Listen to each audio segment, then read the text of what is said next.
Yes बहुत बहुत स्वागत है आप सभी लोगों का इस अमेजिंग से वीडियो के अंदर। आ जाएंगे जल्दी से और आज हम लोग यहाँ पे एबीसी एनालिसिस करने वाले हैं। कौन से इसका पार्टनरशिप एक्ट का। देखिए मैंने आपको इंडियन कॉन्ट्रैक्ट एक्ट का ऑलरेडी एबीसी एनालिसिस दे चुका हूँ और ये हम लोग पार्टनरशिप एक्ट का हम लोग करने जा रहे हैं। तो आगे बढ़ने से पहले मैं आपसे एक चीज दरख्वास्त करना चाहूंगा कि अगर आप इस चैनल के ऊपर नए हैं तो जरूर से सब्सक्राइब कर लीजिए। सीए फाउंडेशन सीए इंटर से रिलेटेड जबरदस्त कंटेंट आपको इस चैनल के ऊपर देखने को मिलता है, जहां पे मैं आपको अलग अलग टिप्स एंड ट्रिक्स बहुत सारी चीजें बताता हूँ। रिविजन्स कैसे करना है वो सारी चीजों के बारे में आपको बताता हूँ। ठीक है, चलिए सबसे पहले एबीसी एनालिसिस के बारे में बता दूं। ए मतलब वो कैटेगरी होती है बेटा जो एग्जाम में ज्यादा पूछने के चांसेस है या जो ट्रिकी है, दोनों में से कोई भी हो सकता है, वो अपने लिए ए कैटेगरी है। बी अगर मैं बात करूं मॉडरेट है, पूछ भी सकते हैं, इच्छा होगी तो पूछेंगे नहीं तो नहीं पूछेंगे, ऐसे टॉपिक से ये। और सी मतलब बहुत ही लो चांसेस है और अगर पूछ भी लिया तो इतना आसान है कि अपन खुद से भी लिख सकते हैं उसके अंदर, है ना। तो ये तीन कैटेगरीज यहाँ पे आती है।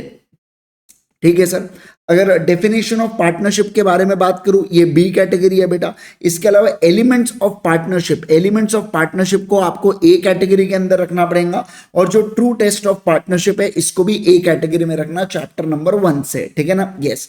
फिर अगर मैं बात करूं जितने भी आपके डिफरेंसेस है ये सारे के सारे सी कैटेगरी के अंदर रख देना। ये बहुत ज्यादा सिंपल है, इसके अंदर कुछ दिमाग लगाने की जरूरत नहीं है। काइंड्स ऑफ पार्टनरशिप में अगर मैं बात करूं तो पार्टनरशिप एट विल को ए कैटेगरी में रखो, फिक्स पीरियड को बी कैटेगरी में, ये सी कैटेगरी में और ये भी सी कैटेगरी में रहने वाला है। ठीक है सर, पार्टनरशिप डीड और उसके कंटेंट्स को ए कैटेगरी के अंदर रखिएगा। ये पूछ सकते हैं, डायरेक्ट क्वेश्चन के अंदर पूछने के बहुत ज्यादा चांसेस होते हैं। ठीक है ना, तो इसमें एकदम बढ़िया से डायरेक्ट क्वेश्चन के ऊपर सवाल पूछ सकते हैं। सर टाइप्स ऑफ पार्टनर में आपको इसको सी कैटेगरी में रखना है, नॉमिनल पार्टनर को ए कैटेगरी के अंदर रखना, सब पार्टनर को सी कैटेगरी में, आउटगोइंग पार्टनर को सी, डॉर्मेंट या स्लीपिंग पार्टनर को ए कैटेगरी में, सर पार्टनर इन प्रॉफिट्स को सी कैटेगरी में, इनकम को भी सी और पार्टनर बाय होल्डिंग आउट को बी कैटेगरी के अंदर यहाँ पे रखिएगा, है ना। बी या ए आप इसको दे सकते हैं, ए कैटेगरी कर दो पार्टनर बाय होल्डिंग आउट को। ये पूछ लेते यार एग्जाम में कभी कभार, है ना, केस स्टडी बना बना के इसमें लेटाते हैं लोग, तो ये वाला भी आप ए कैटेगरी में रख लो, राइट। तो ये सारे ए कैटेगरी वाले 3 टॉपिक्स है और मेरे हिसाब से यहाँ पे अपना यूनिट 1 हो जाता है समाप्त। ओके सर, अब यूनिट 2 के ऊपर आ जाएंगे। देखिए यूनिट 2 के अंदर अगर मैं जनरल ड्यूटीज की बात करूं आपके साथ तो ये है C category. Sir indemnify for the loss caused by fraud, ये इसको रखिएगा बी कैटेगरी के अंदर। देखो ध्यान रखना यहाँ पे पार्टनर फर्म को क्या दे रहा है, इंडेमनीफाई कर रहा है, समझ रहे हैं ना, जो उसके कारण फ्रॉड किया है उसके बारे में। ठीक है, determination of parties by conduct के बारे में हम लोग चर्चा करेंगे। सर ये होगा सी कैटेगरी का topic.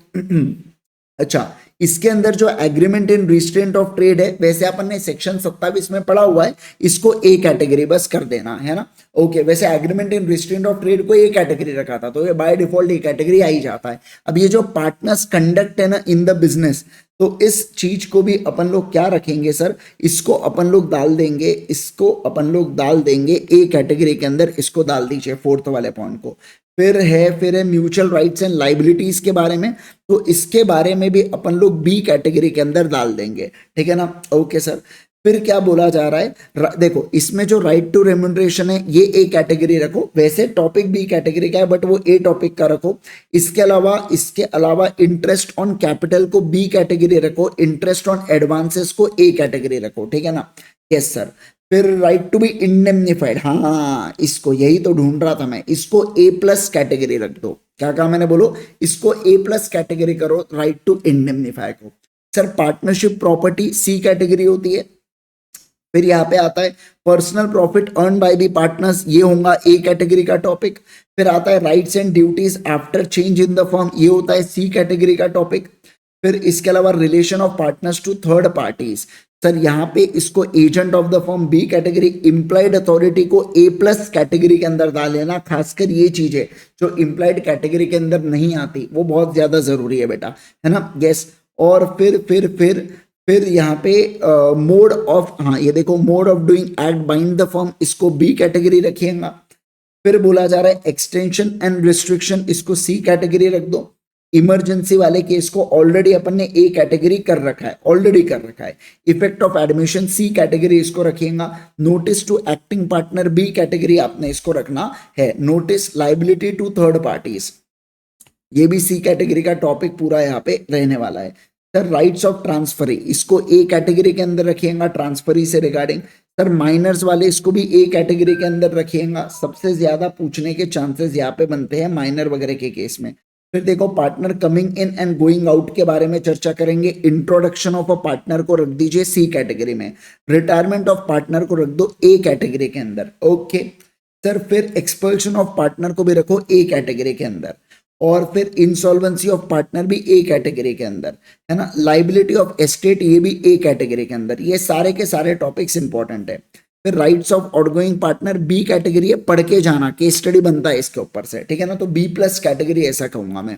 Sir right of outgoing partner in certain cases subsequent profits के केस में, हाँ सर ये सब्सिक्वेंट 18% वाला केस है क्या ये, है ना, हाँ सर ये देखो इंटरेस्ट एट द रेट 6% और इसके अलावा प्रॉफिट, तो इसको मार्क करके रख दो, ये भी ए प्लस कैटेगरी आता है, इसके ऊपर सवाल पूछती है इंस्टीट्यूट। कंटिन्यूइंग गारंटी को सी इसके अंदर डाल देना। चलो सर यूनिट 3 के ऊपर चलेंगे। रजिस्ट्रेशन के अंदर क्या क्या लगता है, ये बी कैटेगरी का टॉपिक है आपका। फिर consequences of non registration A category का टॉपिक है। फिर आता है डिसोल्यूशन ऑफ द फर्म के बारे में, सी कैटेगरी है डिसोल्यूशन ऑफ द फर्म। फिर यहाँ पे आता है हाँ देखो without the order of court है, ये है बी कैटेगरी, और विद ऑर्डर ऑफ कोर्ट जो आने वाला है वो ए प्लस कैटेगरी यहाँ पे डाल दो, ये डायरेक्ट क्वेश्चन में पूछा जाता है, इसको ए प्लस कैटेगरी आप डाल देना, ठीक है ना, यस।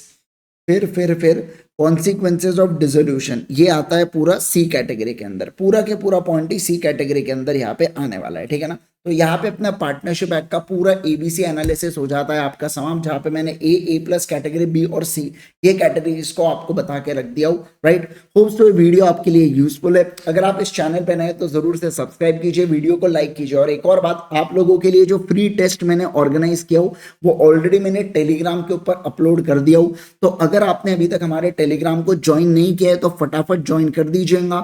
सर कैसे हम लोग टेलीग्राम को ज्वाइन कर सकते हैं, तो देखो इस आपको क्या करना है, ये बार कोड को बेटा जस्ट स्कैन करना है अपने कंप्यूटर स्क्रीन पर या मोबाइल स्क्रीन पर, तो आपको क्या मिल जाता है, आपको यहाँ पे टेलीग्राम चैनल की लिंक मिल जाती है, या टेलीग्राम पे चाहिए और सर्च कीजिए सीए इंद्रेश गांधी, आप सर्च करो, ठीक है ना, तो आपको ऐसी डीपी नजर आ जाएंगी, बस वही टेलीग्राम चैनल को जुड़ जाइएगा। सारे अपडेट्स रिवीजन के लेके सारी चीजें यहाँ पे होती है। एक और बात बता दूं, यूट्यूब के ऊपर पूरे फ्री रिविजन्स मैंने अपलोड करके रखा हूं पूरे 7 एक्ट के।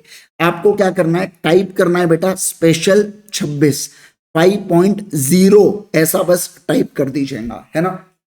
तो आपको क्या नजर आएंगे, आपको यहाँ पे मेरे रिवीजन वीडियोस की प्लेलिस्ट मिल जाएंगी, इसके साथ साथ में आपको राइटिंग प्रैक्टिस के सेशंस में मिल जाएंगे, साथ साथ पे आरटीपी एमटीपी का डिस्कशन भी आपको मिल जाएगा, सारी चीजें बेसिकली आपको मिल जाएंगी, है ना। और अभी मैं सुपर 50 या टॉप 50 सेक्शंस ले रहा हूँ इंडियन, मतलब अपने पूरे इसके जो भी अपना Indian contract act, partnership act, ये सारे चीजों के सुपर 50 ले रहा हूँ मैं यहाँ पे, है ना, सारे एक्ट मिला के जो टॉप 50 सेक्शन है वो भी जरूर से देखेंगे। तो जल्दी से जुड़ जाइए टेलीग्राम चैनल पे, सारे अपडेट्स यहाँ पे आपको मिल जाते हैं। Thank you so much once again, bye bye, take care.